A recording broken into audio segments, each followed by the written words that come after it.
कथा विश्व के परिवार सदस्यों, आज हम आपके लिए लेके आए हैं भूत की सच्ची कहानी। आधी रात का प्रेमी का संध्या गीत।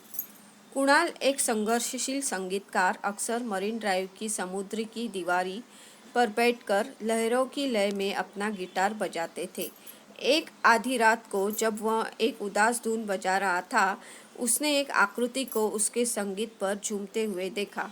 गहरी आंखों वाली एक महिला की आकृति अंधेरे से साकार होती हुई प्रतीत हो रही थी। कुणाल की उंगलियां लड़खड़ा गई, लेकिन उसने उसे जारी रखने का इशारा किया।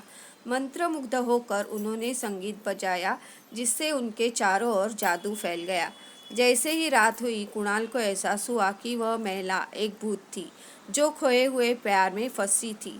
वह 1960 के दशक में एक गायिका थी और उनकी आवाज़ ने शहरों को मंत्रमुग्ध कर दिया था, लेकिन एक दुखद हादसे ने उन्हें हमेशा के लिए खामोश कर दिया। रुक्मिणी नाम की वह भूतनी स्त्री कुणाल की संगीत के साथ गाने लगी। उसकी अलौकिक आवाज़ उसके साथ मिश्रित हो गई, जिससे एक मनमोहक सामंजस्य पैदा हुआ जो पूरे समुद्र में गूंज उठा। जैसे ही भोर की पहली किरण क्षितिज पर छाई, रुक्मिणी गायब हो गई और कुणाल को एक भयावह स्मृति के साथ छोड़ दिया। लेकिन वह इस एहसास से छुटकारा नहीं पा सका कि आधी रात की संगीत समारोह ने उसके भीतर कुछ जगा दिया था। कुणाल के संगीत ने एक नया आयाम ले लिया, मानो रुक्मिणी की आत्मा उसकी उंगलियों का मार्गदर्शन कर रही हो। उनकी धुनें अधिक मार्मिक, अधिक विचारोत्तेजक हो गई और जल्दी ही वह खचाखच भरे दर्शकों के बीच बजने लगे। हालांकि रुक्मिणी फिर कभी प्रकट नहीं हुई, कुणाल को पता था कि वह अभी भी वहाँ थी, उसके कानों में फुसफुसाते हुए उसे संगीत बनाने के लिए प्रेरित कर रही थी, जो जीवन और मृत्यु के बीच की सीमाओं को पार कर जाएगा।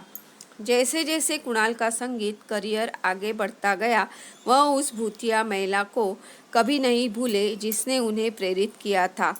उन्होंने उनके सम्मान में एक गीत का रुक्मिणी का विलाप लिखा, जो एक कालजयी क्लासिक बन गया।